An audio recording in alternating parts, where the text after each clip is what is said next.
జగనన్న సంక్షేమ పాలనలో మన ప్రియతమ నేత పొద్దుటూరు శాసనసభ్యులు శ్రీ రాచమల్లు శివప్రసాద్ రెడ్డి గారి ఆధ్వర్యంలో పొద్దుటూరు పట్టణంలోని 40వ వార్డు నందు 1,92,00,000 రూపాయలతో అభివృద్ధి కార్యక్రమాలు చేపట్టడం జరిగింది. ఒకవైపు సంక్షేమం, మరోవైపు అభివృద్ధి.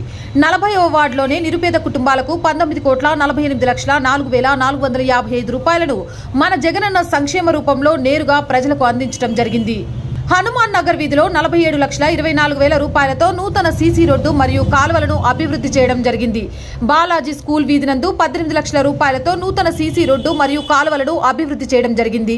బాపూజీ నగర్ వీధి నందు 1,98,000 రూపాయలతో నూతన సీసీ రోడ్డు మరియు కాలువలను అభివృద్ధి చేయడం జరిగింది.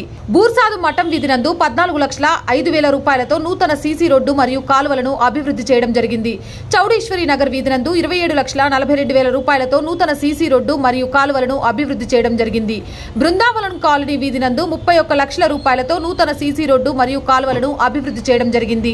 శ్రీరామ్ నగర్ వీధి నందు 3,02,000 రూపాయలతో నూతన సీసీ కాలువలను అభివృద్ధి చేయడం జరిగింది. నాడు నేడు మనబడి అభివృద్ధి కార్యక్రమంలో భాగంగా చౌడేశ్వరి నగర్ వీధి నందు గల మున్సిపల్ హై స్కూల్ నందు 20 లక్షల రూపాయలతో అభివృద్ధి చేయడం జరిగింది. వార్డులోని సచివాలయం యొక్క అభివృద్ధి కోసం 8,65,000 రూపాయలతో అభివృద్ధి చేయడం జరిగింది. ఇది కదా సంక్షేమం అంటే, ఇది కదా అభివృద్ధి అంటే. జగనన్న సంక్షేమ పాలనలో మీ ఇంటికి మంచి జరిగి ఉంటే మరోసారి కడప పార్లమెంట్ సభ్యుడిగా వైఎస్ అవినాష్ రెడ్డి గారిని మరియు ప్రొద్దుటూరు శాసనసభ అభ్యర్థిగా శ్రీ రాచమల్లు శివప్రసాద్ రెడ్డి గారిని ఫ్యాన్ గుర్తుకు ఓటు వేయించి అఖండ మెజారిటీతో గెలిపించాలని ప్రార్థన.